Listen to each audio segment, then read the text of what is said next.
Kaisar Agung Seni BLADIRI. Bab 3521, Dunia Asal Taoisme. Di pelataran yang disegel dan diisolasi oleh formasi, aura Tao dari pusat kekuatan alam sumber berfluktuasi hebat dan mengguncang bumi. Namun, orang di luar tidak dapat merasakannya sama sekali. Tindakan Gukun juga sangat bersemangat dan tegas, dan dia menggunakan semua kekuatannya sejak awal. Bagaimanapun, masalah ini dianggap sebagai skandal klan Gu, dan harus diselesaikan dengan cepat, jika tidak dampaknya akan buruk. Luo Xiu menatap kekosongan itu dan berkata dengan ringan, "Apakah kau akan keluar sendiri, atau kau ingin aku meledakkanmu?" Sambil berbicara, Luo Xiu melangkah di udara, mengangkat tangannya dan meraihnya di udara, dan Tao hijau emas mengembun menjadi pedang dewa di antara kedua telapak tangannya. Berdengung, tiba-tiba, cahaya terang menyinari segalanya. Cahaya putih yang menyala-nyala terus menyebar, membentuk dunia terang yang menyelimuti Cuchen. Tao menjadi dunia. Ini adalah metode yang hanya dapat dikuasai oleh mereka yang kuat di alam sumber. Tatapan mata Luo Xiu juga menjadi serius, seorang pria kuat di alam sumber. Jelas, kekuatan lawan melebihi ekspektasi Luo Xiu. Awalnya, ia mengira lawannya paling-paling adalah seorang ahli di tahap akhir roda sumber, atau di puncak roda sumber. Akan tetapi, alam sumber dan alam roda sumber adalah konsep yang sepenuhnya berbeda. Satu alam sumber dapat dengan mudah menghancurkan usaha gabungan lebih dari selusin alam roda sumber. Kecuali ada lebih dari 20 alam roda sumber yang pandai dalam formasi serangan gabungan, maka adalah mungkin untuk melawan keberadaan alam sumber. Prinsip cahaya. Mata Luo Xiu sedikit menyipit. Dia pernah mendengar tentang keluarga Chen di Great Holy Domain. Keluarga ini menguasai kekuatan cahaya dan kegelapan. Mereka memiliki dua warisan yang berlawanan dan mengembangkan prinsip yang berbeda. Menurut rumor, jika ada orang dari keluarga Chen yang dapat menguasai dua prinsip cahaya dan kegelapan pada saat yang sama, mereka dapat mengembangkan dunia sumber yang sangat kuat di alam sumber. Menekan orang kuat lainnya di alam yang sama, dan jarang bertemu lawan. Si jenius tak terkalahkan Luo Xiu. Haha, meskipun kau mendapat pujian dari si jenius tak terkalahkan, pada akhirnya kau hanyalah seorang junior muda. Bahkan jika kau memiliki kekuatan untuk melawan alam sumber, di hadapan orang-orang kuat di alam sumber, kau tetaplah semut. Di dunia cahaya asliku, kau tidak akan punya kesempatan. Di saat yang sama, aku juga penasaran dengan rahasia apa yang kau miliki. Di bawah cahaya yang cemerlang, sesosok pria berpakaian ungu berjalan keluar, menatap Luo Xiu dengan tatapan dingin. Belum lagi hal lainnya, banyak orang di dunia abadi sekarang tahu bahwa pasti ada rahasia di dalam diri Luo Xiu. Ketika dia berada di Akademi Diri Sejati, dia pernah menunjukkan keterampilan tingkat abadi, keterampilan abadi-abadi. Itu adalah teknik yang telah lama hilang di dunia abadi. Dikatakan bahwa itu adalah eksistensi teratas di antara teknik tingkat abadi. Jika Luo Xiu dapat diturunkan dan rahasia serta keterampilan abadinya dapat diperoleh, mungkin keluarga Chen juga akan berharap untuk menaklukkan dunia dan menjadi tanah suci abadi ke-10 di masa depan. Apakah alam sumber hebat? Luo Xiu mencibir, tanpa sedikit pun rasa takut di matanya. Saat kata-kata itu terucap, sosok Luo Xiu menghilang seketika. Ledakan. Membuat segel tinju dengan tangannya, Taoisme diri sejati meledak dengan cahaya ilahi yang terang, dan pedang ilahi Taoisme yang terkondensasi di antara telapak tangannya melonjak, menebas ke arah dunia asli yang diubah oleh Taoisme yang terang. Seolah-olah akan membuka dunia. Potong dunia ini. Dalam sekejap, fluktuasi besar menyebar, dan riak-riak yang terlihat oleh mata telanjang muncul di dunia tempat cahaya ada di mana-mana. Tampaknya jalur cahaya yang membangun dunia ini terpengaruh. Kalian klan Chen berani mengambil ide Guyue, maka bersiaplah menanggung amukanku. Suara Luo Xiu sangat dingin, dan jati dirinya yang sebenarnya didorong hingga ekstrim. Setiap kali dia mengayunkan pedangnya, riak-riak yang tak terhitung jumlahnya muncul di ruang yang bergetar. Bagaimana dengan alam dunia asli alam sumber? Asal tenaganya cukup kuat, ia pun bisa dikalahkan. Kamu ingin mati? Pria berbaju ungu itu sangat marah. Tubuhnya menyatu dengan cahaya. Tidak peduli seberapa kuat dan hebatnya serangan mematikan Luo Xiu, serangan itu tidak dapat melukainya sama sekali. Api suci yang terang. Saat berikutnya, kekuatan prinsip cahaya mengembun dan berubah menjadi lautan api yang berkobar, menenggelamkan sosok Luo Xiu di dalamnya. Kau tidak tahu bagaimana hidup atau mati. Dengan kekuatanmu yang hanya setingkat sumber, kau tidak mengerti betapa kuatnya alam sumber. Dengan api suci yang dipadatkan oleh jalur cahayaku, kau dapat dengan mudah memurnikan orang-orang di tahap akhir tingkat sumber. Kau sendiri kaisar kecil pasti akan mati. Pria berbaju ungu itu memiliki senyum dingin di bibirnya. Api suci terangmu tidak lebih dari itu. Tiba-tiba, suara Luo Xiu datang dari lautan api. Aku melihat tubuhnya berdiri di tempat yang sama sekali berbeda. Api suci yang terang membanjir masuk, tetapi terhalang oleh tirai cahaya hijau emas yang memenuhi permukaan tubuhnya, seolah-olah semuanya kebal. Aku sangat saleh. Karakteristik hukum tertinggi adalah melemahkannya. Saat kekuatan api suci cahaya menyentuh hukum tertinggi, kekuatannya akan melemah, dan kekuatan yang tersisa tidak akan mampu melukai Luo Xiu. Di tanah kehancuran kuno, Luo Xiu menyempurnakan ratusan prinsip Tao yang tidak lengkap. Dibandingkan dengan saat ia berada di ruang ke-36, prinsip Tao jati dirinya lebih kuat. Hukum jati dirinya yang berkembang melalui ini secara alami lebih kuat. Metode yang benar bersifat abadi. Luo Xiu membuat segel dengan telapak tangannya, mengangkat tangannya dan meraihnya di udara. Dao emas hijau dengan cepat mengembun dan berubah menjadi sinar cahaya di tangannya, seperti momen keabadian di zaman dahulu kala. Karena fondasi Tao diciptakan oleh diri sejati, metode Tao dan kekuatan magis yang dipraktikkan Luo Xiu di masa lalu semuanya telah berevolusi menjadi diri sejatinya sendiri. Itu juga merupakan metode rahasia kekuatan abadi. Apa yang dilakukannya sekarang sesungguhnya berbeda sekali dengan teknik rahasia kungfu abadi-abadi. Alam Luo Xiu secara alami jauh lebih rendah daripada keberadaan pencipta kekuatan abadi. Tetapi dia mampu menyimpulkan teknik rahasia yang muncul dari kungfu abadi-abadi, dan kekuatannya tentu saja luar biasa. Ledakan.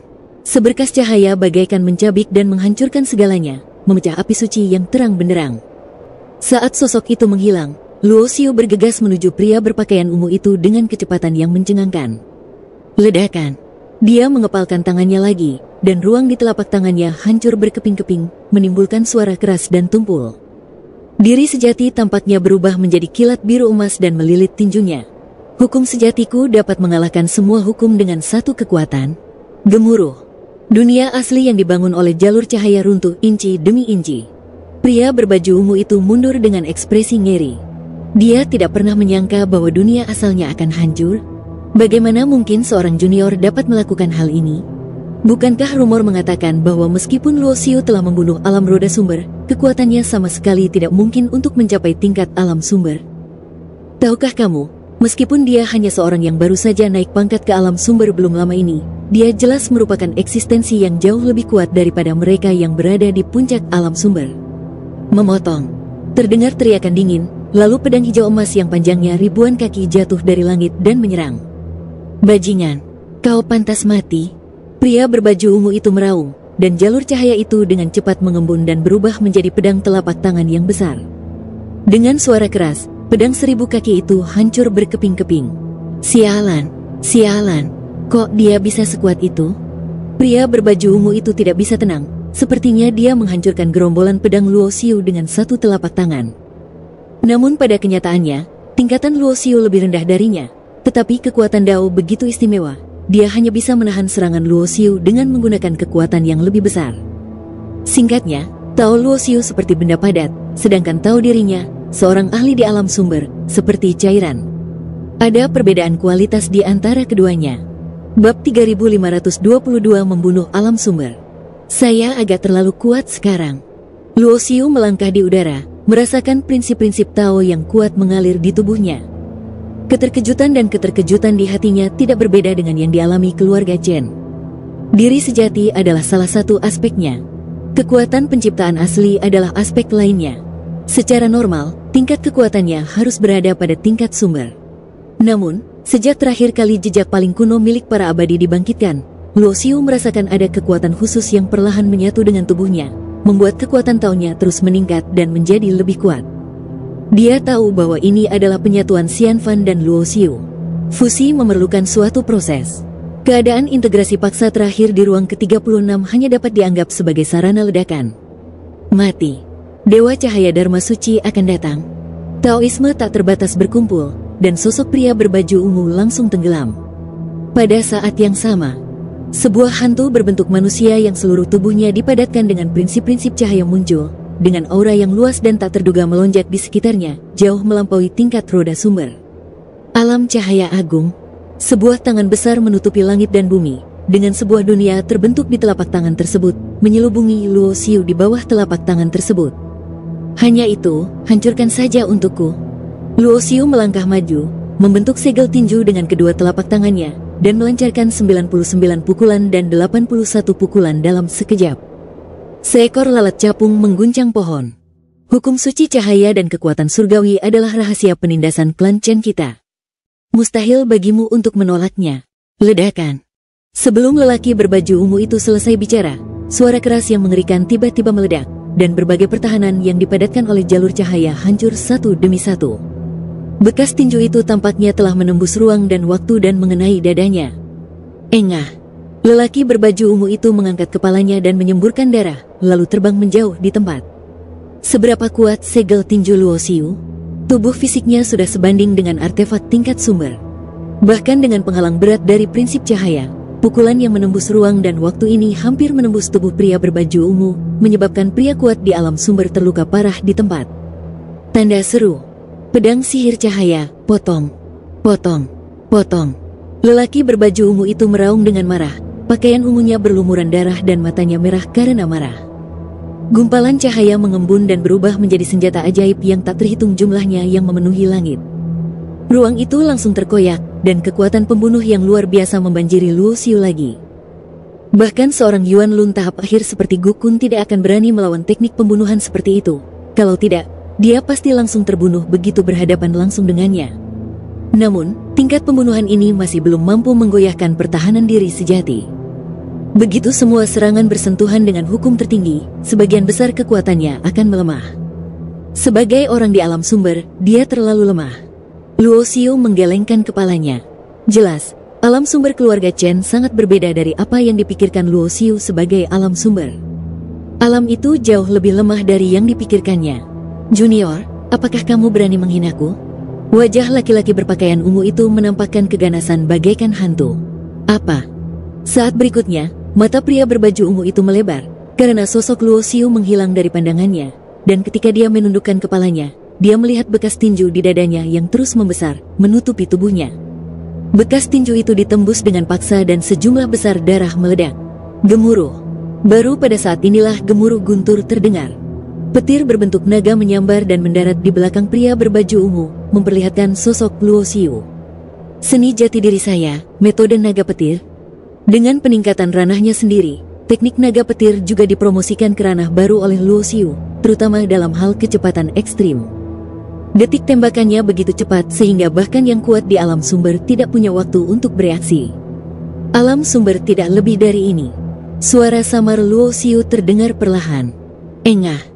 Segera setelah itu, dia melangkah maju, telapak tangannya seperti pisau, memotong dantian pria berpakaian ungu itu, dan mengeluarkan bola cahaya putih yang menyala-nyala. Cahaya putih sebesar kepalan tangan, mewujudkan sumber cahaya yang kuat. Dia dapat berkultivasi ke alam sumber.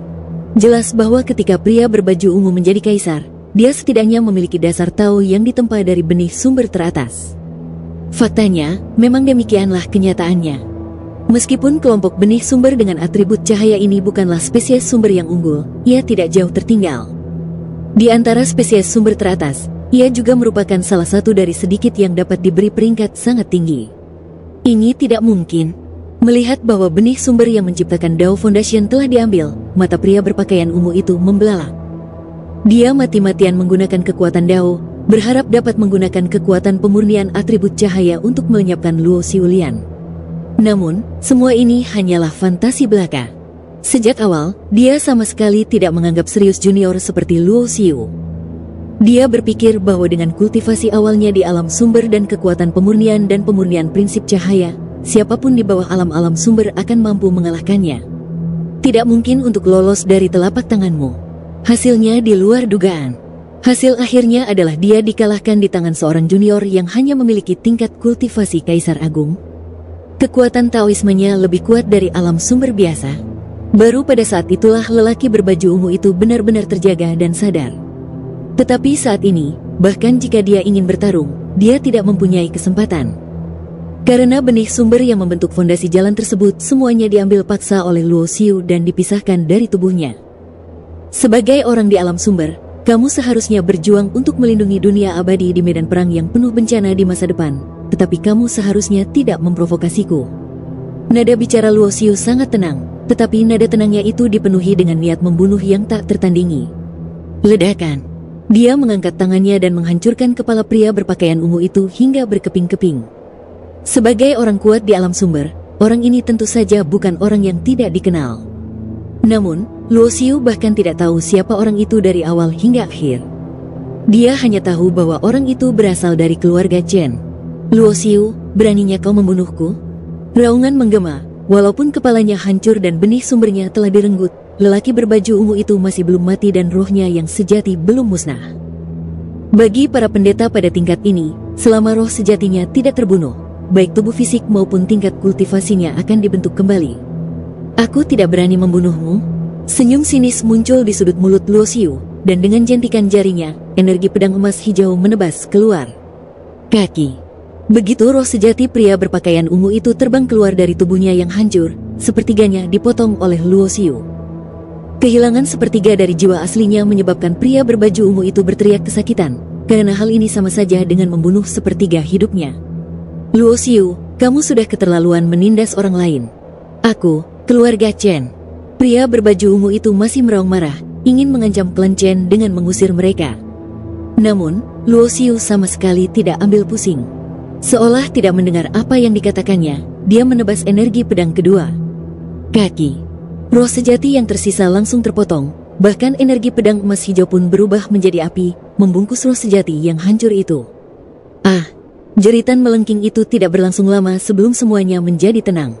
Seorang pria kuat di alam sumber dihancurkan secara fisik dan mental. Setelah Luo Xiu mengetahui bahwa Li Yingwaihe, pengkhianat dari keluarga Chen dan keluarga Gu, ingin mencuri peti mati giok tempat Gu Yue tidur, hati Luo Xiu dipenuhi amarah dan niat membunuh. Bagaimana dengan wilayah sumbernya? Alam sumber harus mati. Bab 3523 di mana Chen Jie berada. Ketika Luo Xiu menggunakan kekuatan yang tak tertandingi untuk membunuh penguasa alam sumber yang kuat dari keluarga Chen, Gu Kun juga membunuh keempat biksu alam Yuan Lun dari keluarga Chen. Pelataran itu, yang tertutup oleh formasi itu, sunyi senyap. Karena blokade formasi, apa yang terjadi di sini tidak dapat dirasakan oleh dunia luar. Namun, Gu Kun yang melihat kejadian tadi, terkejut dan bingung. Bagaimanapun, itu adalah sumber nilai yang sesungguhnya. Kalau saja dari awal dia sudah tahu kalau ada orang kuat dari keluarga Chen yang terlibat dalam masalah ini, maka dia tidak akan pernah terburu-buru datang bersama Luo Xiu. Meskipun dia berada di tahap akhir roda sumber, jika dia menghadapi orang kuat di dunia sumber, dia pasti akan mendapat masalah. Tetapi dia tidak pernah memikirkannya. Seorang pria kuat di alam sumber sebenarnya dipenggal oleh Luo Xiu. Dan dilihat dari kondisi Luo Xiu, dia tampaknya tidak terluka. Bukankah ini berarti kekuatan pemuda ini telah mencapai level dunia sumber dan bukan level biasa? Alam tidak mewakili segalanya.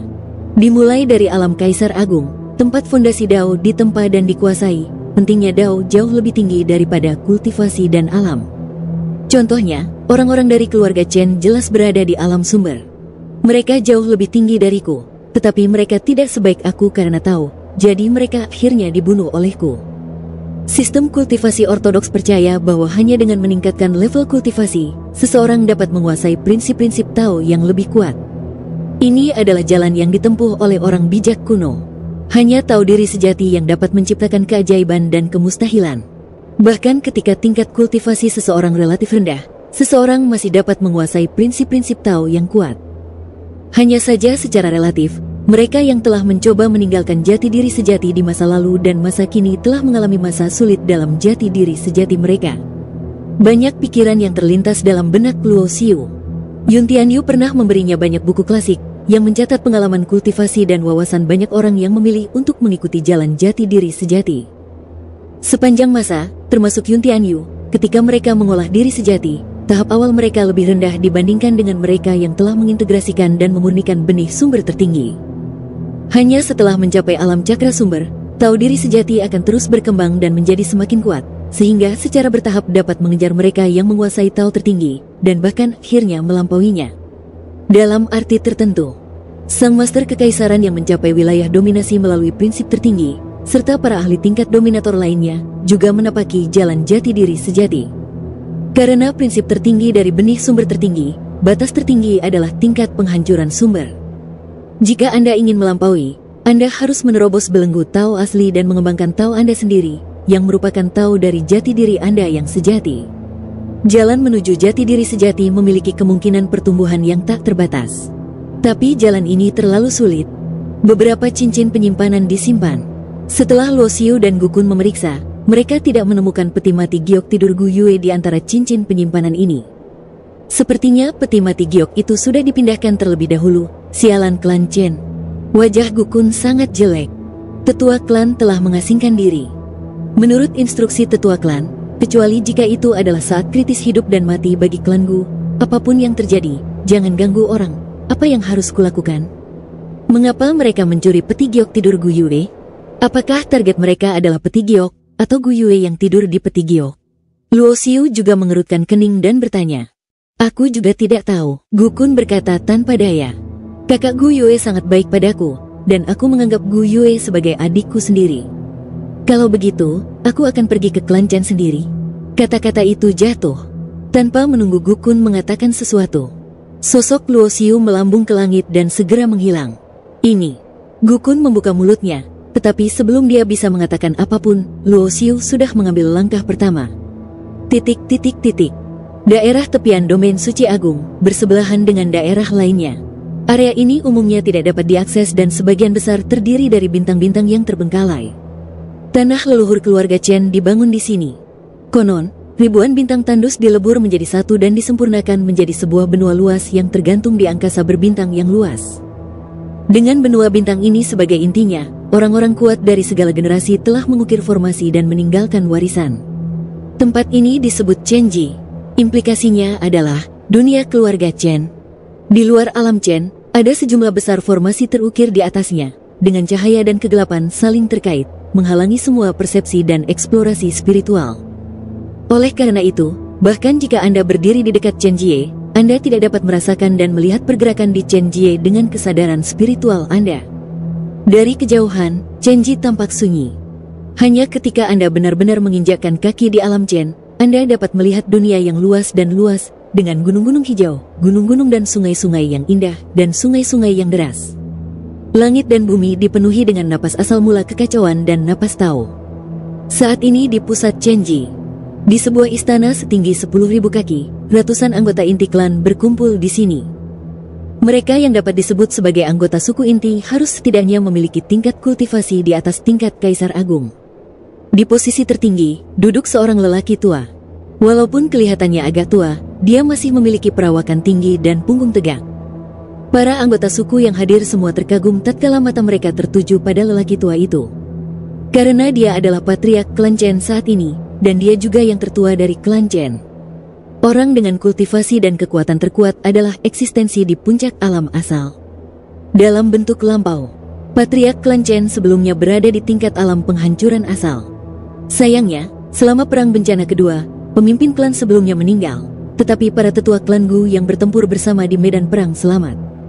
Kejadian ini selalu membuat klan Chen dendam, dan mereka selalu percaya bahwa pemimpin klan mereka sebelumnya adalah kematian itu terkait dengan tetua klan Gu. Dendam pun mulai muncul sejak saat itu dan terus berlanjut hingga saat ini. Para tetua klan Gu jarang muncul. Konon, meskipun mereka selamat dari pertempuran dahsyat terakhir, mereka terluka parah dan tidak dapat dengan mudah menggunakan kekuatan. Hal ini juga memungkinkan kedua ras untuk selalu menjaga keseimbangan di permukaan. Kalau tidak, satu pihak memiliki orang kuat di alam penghancur asal, tetapi pihak lain hanya memiliki alam puncak alam asal. Kontras kekuatannya terlalu besar. Banyak anggota suku inti berkumpul di sini. Itu karena setiap 300 tahun, pertemuan klan akan diadakan untuk membahas beberapa hal penting. Dan tepat saat pertemuan klan ini akan dimulai, sebuah berita buruk datang. Sang patriark sedang dalam masalah. Sesuatu yang besar terjadi, sesuatu yang besar terjadi. Seorang anggota suku bergegas masuk dengan panik, berteriak dan membentak, menyebabkan semua orang yang hadir menatapnya, dan beberapa pendeta tua menunjukkan ketidaksenangan. Apa jenis perilaku yang akan dilakukan jika menerobos masuk ke istana leluhur tanpa izin? Seorang tetua memarahinya dengan dingin. Karena orang yang berteriak itu hanyalah anggota alam suci dan tidak memenuhi syarat untuk memasuki tempat ini. Ada apa? Orang tua yang duduk di atas perlahan membuka matanya, dan tatapannya tertuju pada para pengikut klan yang panik dan ketakutan. Kartu kehidupan tetua ketujuh rusak. Murid Chen jatuh berlutut di tanah sambil menangis dengan sedih. Bab 3524, keluarga Chen harus dieksekusi. Tetua ketujuh sudah meninggal. Begitu kata-kata ini keluar, wajah para anggota inti klan Chen yang hadir tiba-tiba berubah. Tetua ketujuh adalah orang kuat di alam sumber. Apa yang sedang terjadi? Ada cahaya dingin di mata lelaki tua itu. Pemimpin klan, tetua ketujuh diperintahkan untuk menghubungi urusan internal klan Gu. Seseorang datang dan berkata kepada Chen Qianqiu, pemimpin klan Chen, melalui transmisi spiritual. Bajingan. Ketika Chen Qianqiu mendengar ini, dia memecahkan cangkir anggur di tangannya dengan keras. Penatua Chen diperintahkan untuk mengikuti perintah pemimpin klannya. Kehilangan seorang tetua alam sumber merupakan kehilangan besar bagi keluarga Chen. Bagaimanapun, seluruh klan Chen hanya memiliki 7 tetua secara total. Jika dihitung sebagai pemimpin klan, hanya ada 8 tetua tingkat dunia sumber. Sekarang mereka telah kehilangan 1, mereka tidak diragukan lagi telah kehilangan andalan. Keluarga Gu harus membayar harganya untuk ini. Suara Chen Qianqiu dingin. Selama bertahun-tahun, keluarga Chen telah memusuhi keluarga Gu. Meskipun keluarga Gu memiliki seorang tetua dari alam penghancur asal, keluarga Chen tidak takut karena mereka tahu bahwa tetua dari klan Gu terlibat dalam pertempuran dahsyat terakhir. Dia terluka parah, dan beruntung dia tidak mati. Mustahil untuk mengambil tindakan dengan mudah. Ledakan. Pada saat ini, suara gemuruh bergema, dan istana besar itu berguncang hebat, seolah-olah raksasa yang kacau telah turun. Istana-istana berguncang, dan banyak pola formasi sihir yang terukir di dinding sekitarnya juga menyala dan berkedip. Tiba-tiba gelap. Pada saat yang sama, momentum yang agung dan kuat memenuhi udara. Rasa dingin dan niat membunuh menyebar ke segala arah. Nona Chen, Anda sungguh berani? Terdengar teriakan dingin, dan Luo Xiu yang berpakaian hitam, berjalan ke udara dan langsung menerobos masuk. Meskipun Chen Jie dilindungi oleh formasi besar, namun Luo Xiu menyelinap masuk secara diam-diam berdasarkan kekhususan jati dirinya. Dan saat Luo Xiu muncul, semua mata tertuju padanya. Banyak di antara mereka yang memiliki niat membunuh di mata mereka. Saat ini, waktu seakan berjalan mundur. Rasanya seperti kembali ke suatu momen di dimensi ke-36. Karena dia telah merasakan niat membunuh yang khusus di mata beberapa orang, dan kemudian menemukan bahwa seorang murid dari 3 orang suci telah berubah dari klan Huangzhou. Dan pada saat ini, Luo Xiu datang ke keluarga Chen. Ketika banyak mata tertuju padanya, dia merasakan sedikitnya ada selusin niat membunuh yang mengandung aura pemusnahan. Maksudnya itu apa? Lebih dari selusin suku Huangzhou telah berubah menjadi anggota klan Chen, dan mereka yang dapat melakukan ini setidaknya yang terkuat di alam roda sumber di antara suku Huangzhou. Ada begitu banyak alam Yuanlun yang bersembunyi di keluarga Chen. Anda tidak perlu memikirkannya untuk mengetahui bahwa klan Chen kemungkinan besar diam-diam dikendalikan oleh klan Huangzhou. Awalnya, Luo Xiu datang ke sini hanya untuk mengumpulkan pasukan guna menyelidiki kejahatan tersebut, mendapatkan kembali peti mati giok tempat Gu Yue tidur, dan membuat keluarga Chen membayar harganya. Tetapi setelah merasakan bahwa ada begitu banyak ilusi yang tersembunyi di klan Chen, dia kemudian memiliki niat membunuh untuk seluruh klan Chen. Keluarga Chen ini harus dihancurkan, dihukum. Tatapan mata Luo Xiu tiba-tiba tertuju pada salah satu dari ratusan anggota klan Chen yang hadir. Telapak tangannya terangkat ke udara, dan dao emas hijau berkumpul menjadi satu tangan besar, dan dia langsung menghancurkan dan membombardir orang ini. Lalu pergi. Tangan Tao yang besar ini dapat mencakup area dengan radius ratusan meter. Menekan dengan satu telapak tangan, seperti kedatangan dewa raksasa. Dapat dikatakan bahwa ia menyerang dengan kejam dan membunuh tanpa ampun. Bahkan jika mereka adalah anggota keluarga Chen. Saya tidak menyangka kalau tiba-tiba ada yang masuk dan langsung mengambil tindakan. WHO, berani sekali kau, beraninya kau bertindak gegabah di keluarga Chen-ku. Banyak anggota klan Chen mengambil tindakan satu demi satu, termasuk 3 tetua dari alam sumber, yang masing-masing lebih kuat dari pria berpakaian ungu yang telah dibunuh Luo Xiu sebelumnya. Ledakan, disertai suara gemuruh yang keras. Tangan besar Dao Ze hancur di udara. Semua anggota klan Chen mengoperasikan basis kultivasi mereka, dan tubuh mereka dikelilingi oleh Dao, dipenuhi dengan niat membunuh, mengunci tamu tak diundang yang tiba-tiba masuk. Luo Xiu, kamu lancang. Chen Qianqiu, yang duduk di atas, memarahinya dengan dingin. Sebagai pemimpin klan Chen, tentu saja mustahil baginya untuk tidak mengenali identitas Luo Xiu. Lagi pula, Luo Xiu terlalu terkenal saat ini. Dalam pertempuran ruang ke-36, sebagai seorang jenius muda, ia membunuh sumber yang kuat dalam kultivasi Muxu. Dengan kekuatannya sendiri, ia menahan dampak dari puluhan ribu pasukan Miexu. Ini membuatnya menjadi contoh yang baik bagi orang-orang muda lainnya. Generasi pertama mendapat kesempatan untuk melarikan diri dan bertahan sampai kedatangan orang kuat dari alam penghancuran asal. Justru karena pertempuran itulah reputasi Luo Xiu yang tak terkalahkan terbentuk. Tidak diragukan lagi bahwa ia menjadi talenta tak terkalahkan dari generasi muda di dunia, dan tidak ada seorang pun yang dapat melampauinya. Dengan kultivasi alam Kaisar Agung, seseorang dapat membunuh alam asal.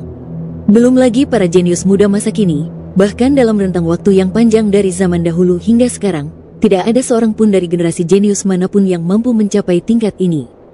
Belum pernah terjadi sebelumnya. Dia berbicara tentang orang-orang seperti Luo Xiu. Karena itu, Luo Xiu sangat terkenal. Bahkan orang-orang penting di dunia abadi tahu sesuatu tentangnya, dan dikabarkan bahwa banyak orang penting juga memperhatikannya dan menganggapnya sangat penting. Namun, tidak peduli seberapa terkenalnya Luo Xiu ini, bagaimanapun, dia hanyalah seorang junior muda. Siapa yang memberinya keberanian untuk menerobos masuk ke keluarga Chen dan mengambil tindakan tegas? Keluarga Chen-mu yang begitu lancang? Luo Xiu berdiri di udara. Meskipun dia sendirian, dia masih menatap ratusan anggota klan Chen yang hadir. Chen Qianqiu, aku menghormatimu sebagai orang kuat dari generasi yang lebih tua, jadi aku akan memberimu kesempatan. Serahkan Gu Yue, dan aku bisa memberimu hukuman yang lebih ringan. Tatapan Luo Xiu tertuju pada Chen Qianqiu. Dia secara alami merasakan niat membunuh di mata tua Chen Qianqiu, tetapi niat membunuh dari patriark klan Chen tidak menyembunyikan nafas makhluk pemusnah. Dapat dilihat bahwa klan Chen mungkin tidak sepenuhnya dikendalikan oleh makhluk-makhluk pemusnah. Meskipun pihak lain adalah patriark klan Chen, seorang pria kuat di puncak alam sumber yang telah bertahan lama. Luo Xiu masih memanggilnya dengan namanya, arogan, tidak senonoh, dan mendominasi. Luo Xiu, kau terlalu lancang. Kau seorang junior. Siapa yang memberimu kualifikasi untuk berbicara dengan arogan di depan keluarga Chen-ku? Sandaran tangan kursi itu diremukkan oleh Chen Qianqiu. Meskipun dia sudah tua, dia masih berdiri perlahan. Momentum yang luar biasa dari seorang pria kuat di puncak alam sumber melonjak dan penuh dengan niat membunuh. Aku adalah murid dari guru Kaisar. Bahkan jika patriark keluarga Chen sebelumnya adalah orang kuat penghancur sumber, dia paling-paling setara dengan statusku. Terlebih lagi, sekarang aku adalah penguasa gerbang Kaisar. Apakah menurutmu aku memiliki kualifikasi? Luo Xiu melangkah maju di udara. Aura agung di tubuhnya seakan menelan dunia. Aura itu sendiri menghancurkan meja dan kursi yang tak terhitung jumlahnya di istana setinggi 10.000 kaki itu. Bahkan jika ada ratusan anggota keluarga Chen yang hadir. Namun Luo Xiu tampaknya tidak peduli dengan orang lain. Hanya ada beberapa orang di seluruh keluarga Chen yang memenuhi syarat untuk dianggap serius olehnya. Tian Jiao yang tak terkalahkan, Tuan Gerbang Kaisar, keturunan guru Kaisar. Tidak peduli identitas apapun Anda, beban yang dipikulnya cukup berat. Bab 3525 kau tak bisa menghentikanku. Ledakan. Aura Chen Qianqiu melonjak, dan dia tidak berbicara, karena bahkan dia, pemimpin klan Chen, harus mengakuinya. Luo Xiu memang memiliki kualifikasi ini. Jika dia berani mengatakan bahwa Luo Xiu tidak memiliki kualifikasi ini, maka sudah pasti itu sama saja dengan menyinggung banyak tokoh besar di dunia abadi. Karena guru Kaisar sangat baik hati terhadap banyak orang berkuasa pada waktu itu, dan banyak di antara mereka kini menjadi tokoh-tokoh besar yang berdiri di puncak keabadian. Di antara mereka, ada Yun Tianyu. Jangan bicara tentang orang lain untuk saat ini. Setidaknya keluarga Chen tidak mampu menyinggung Yun Tianyu. Itu adalah pria kuat yang bahkan berani mengetuk pintu istana Jiutian, dan bahkan memaksa leluhur istana Jiutian, Lu Tianren, untuk berkompromi. Serahkan Gu Yue. Suara dingin Luo Xiu terdengar lagi. Ini adalah dendam antara keluarga Chen dan keluarga Gu. Kau terlalu terlibat. Chen Qianqiu menyipitkan matanya, dan kata-katanya yang arogan menyilang di udara, samar-samar berubah menjadi raksasa cahaya dan kegelapan. Dengan merendahkan menatap Luo Xiu di bawah, seperti melihat semut. Sebagai pemimpin klan Chen, dia adalah yang terkuat di klan tersebut. Warisan Chen akan teknik cahaya dan gelap. Dia secara alami adalah sesama praktisi cahaya dan kegelapan, dan butuh lebih dari 10 tahun baginya untuk mencapai puncak alam sumber. Bahkan jika alam sumber kehancuran yang kuat datang ke sini, dia dapat menahan 1 atau 2. Oleh karena itu, tidak peduli seberapa terkenalnya Luo Xiu, sama sekali tidak mungkin untuk menyaingi keberadaan tingkat penghancuran asal, jadi Chen Qianqiu tidak memiliki banyak rasa takut di dalam hatinya. Apa yang sebenarnya dia takutkan bukanlah Luo Xiu. Yun Tianyu lah yang ada di belakang Luo Xiu. Aku tidak peduli dengan urusan antara kedua klanmu, tapi Gu Yue adalah adikku. Jika keluarga Chen tidak bisa menyerahkannya, aku akan membuatmu membayar harga yang mahal. Sambil berbicara, Luo Xiu terus melangkah maju. Tatapan matanya tertuju pada seorang anggota klan Chen, dan di antara kalian anggota klan Chen, ada beberapa yang diubah oleh klan Huangzhou dan harus dihukum.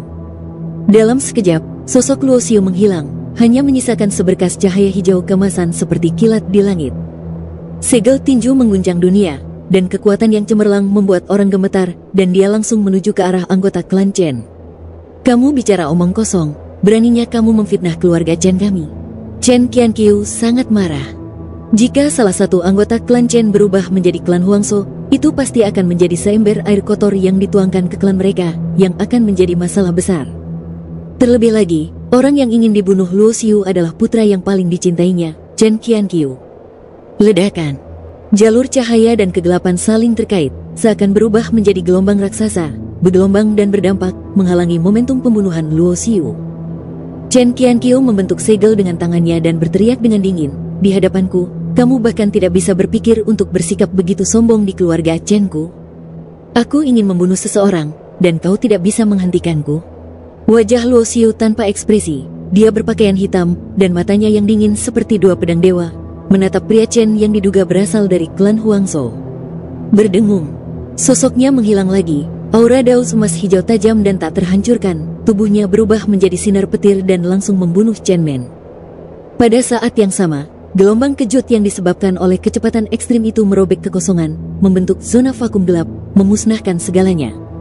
Semua anggota klan Chen yang berada di sekitar menjadi pucat karena ngeri. Mereka ingin menghentikannya, tetapi mereka tidak dapat mengimbangi kecepatan Luo Xiu. Bahkan sebelum beberapa orang bergegas mendekat, mereka sudah terpesona oleh akibat dari Taoisme yang menyebar dari tubuh Luo Xiu. Kamu ingin mati? Melihat Luo Xiu beraksi lagi, Chen Qianqiu meraung, rambut putihnya menari-nari liar, cahaya dan kegelapan mengembun menjadi pedang di tangannya, dan cahaya dan kegelapan meledak menjadi ribuan gelombang. Teknik naga petir sejatiku. Tubuh Luo Xiu berubah menjadi naga emas hijau yang meraung dan ganas. Ekor naga itu menyapu, dan cakar naga itu merobek langit, menghadapi cahaya dan kegelapan. Ledakan, ledakan, ledakan. Suara keras menggetarkan, dan riak-riak yang terlihat oleh mata telanjang terus menyebar, menghancurkan segala sesuatu di sekitarnya. Jika istana itu tidak dilindungi oleh lingkaran sihir yang terukir di atasnya, istana itu pasti sudah hancur akibat pertarungan antara keduanya. Banyak anggota klan Chen merasa ngeri dan mata mereka terbelalak. Hanya 6 tetua alam sumber yang terlihat lebih tenang, karena mereka sangat yakin dengan kekuatan kultivasi pemimpin klan. Sang patriark telah mencapai puncak alam sumber selama bertahun-tahun yang tak terhitung jumlahnya. Dia telah mengumpulkan banyak kekuatan di alam ini, dan jalan terang dan gelap telah berevolusi menjadi dunia yang tak tergoyahkan. Luo Xiu ini pasti tidak dapat membuat gelombang. Seorang tetua setengah baya berkata, "Ya, selama pemimpin klan ada di sini, kita tidak perlu khawatir. Pemimpin klan Yuan Mi dari klan Gu tidak berani mengambil tindakan terhadapku, klan Chen, selama bertahun-tahun. Bukankah itu karena dia takut dengan kekuatan tirani pemimpin klan?" Namun, Luo Xiu ini tampaknya lebih kuat daripada rumor yang beredar. Dia hanyalah seorang junior muda yang telah berlatih selama sekitar 100.000 tahun, dan dia benar-benar dapat bersaing dengan patriark dari alam puncak alam asal. Dapat dilihat bahwa di tengah medan perang, dao emas hijau terus-menerus hancur. Meskipun dao diri sejati Luo Xiu sangat kuat, jauh lebih unggul daripada biksu lainnya. Namun, jurang pemisah antara dirinya dan alam puncak dunia sumber masih terlalu besar, sehingga bahkan prinsip terkuatnya pun tertekan. Taoisme sejatimu sangat luar biasa. Jika kau dapat berkultivasi ke alam sumber, aku khawatir dalam hal Taoisme, aku tidak akan sebaik dirimu. Namun sekarang, kau masih terlalu muda, dan kau tidak memenuhi syarat untuk bersikap merajalela dan tidak senonoh dengan keluarga Chen-ku. Tanda seru petik 2. Chen Qianqiu berkata dengan dingin, "Jika kau pergi seperti ini, aku tidak peduli dengan rasa bersalahmu karena telah membobol keluarga Chen tanpa izin. Jangan bersikap tidak tahu terima kasih." Lagi pula, Chen Qianqiu tidak berani menyinggung Luo Xiu terlalu jauh. Pertama-tama, dia tidak berani membunuh Luo Xiu di sini. Kalau tidak, Yun Tianyu pasti tidak akan membiarkan Chen pergi. Dan melalui pertarungan dengan Luo Xiu, dia juga bisa merasakan kekuatan pemuda ini. Sekarang dia hanya berada di alam Kaisar Agung, dan prinsip Tao-nya sebanding dengan alam sumber. Jika dia berkultivasi ke alam roda sumber di masa depan, saya khawatir kekuatan prinsip Tao-nya akan mencapai titik menyapu dunia sumber, mendekati tingkat kehancuran sumber. Dia tidak ingin terlalu menyinggung orang seperti itu. Jika tidak, setelah Luo Xiu menginjakkan kaki di alam sumber di masa depan, pasti akan menjadi malapetaka jika dia datang ke Qiu Hu Chen untuk menyelesaikan masalah. Chen Qianqiu, saya pikir kamu sudah tua dan bingung. Luo Xiu mencibir, klan Chenmu telah disusupi oleh klan Huangzhou. Aku khawatir kau, yang disebut sebagai pemimpin klan, juga telah diabaikan. Omong kosong, Chen Qianqiu berteriak dengan marah.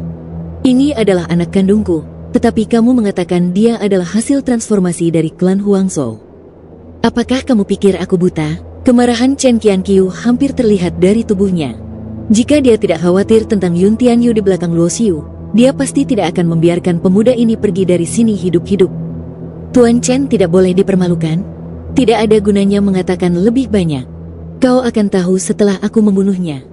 Luo Xiu tidak repot-repot menjelaskan lebih lanjut, karena kecuali ada metode rahasia khusus untuk memeriksa, bahkan yang kuat di alam penghancuran asal akan kesulitan membedakan target yang diubah oleh klan ilusi.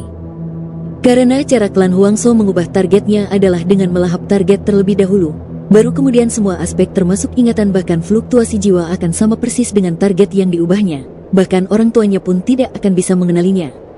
Hanya ketika niat membunuh terungkap, akan ada aura kehancuran yang sangat lemah dan samar dalam niat membunuh tersebut. Hanya mereka yang memiliki indera spiritual yang sangat khusus yang dapat mendeteksinya. Dari zaman kuno hingga sekarang, setelah dua perang dahsyat, kemampuan mengintai klan ilusi juga telah meningkat pesat, membuatnya semakin sulit untuk ditemukan dan diidentifikasi. Luo Xiu juga mampu merasakan dan menemukan karena kekhususan jati dirinya. Kalau tidak, bahkan tokoh-tokoh hebat di tingkat penghancuran asal tidak akan mampu merasakannya. Bahkan jika klan ilusi yang tidak aktif itu dapat menahan niat membunuhnya, bahkan jika Luo Xiu berhadapan langsung, dia tetap tidak akan mampu mengenalinya. Diri sejati, seni yang menciptakan dunia. Luo Xiu langsung menunjukkan tekadnya dengan tindakan nyata. Telapak tangannya mengeluarkan cahaya ilahi yang cemerlang, dan dao emas hijau terus berkumpul bersama, seolah-olah salah satu lengannya telah berubah menjadi bilah yang membuka langit, menghancurkan semua rintangan dan menghancurkan semua rintangan. Tanda seru.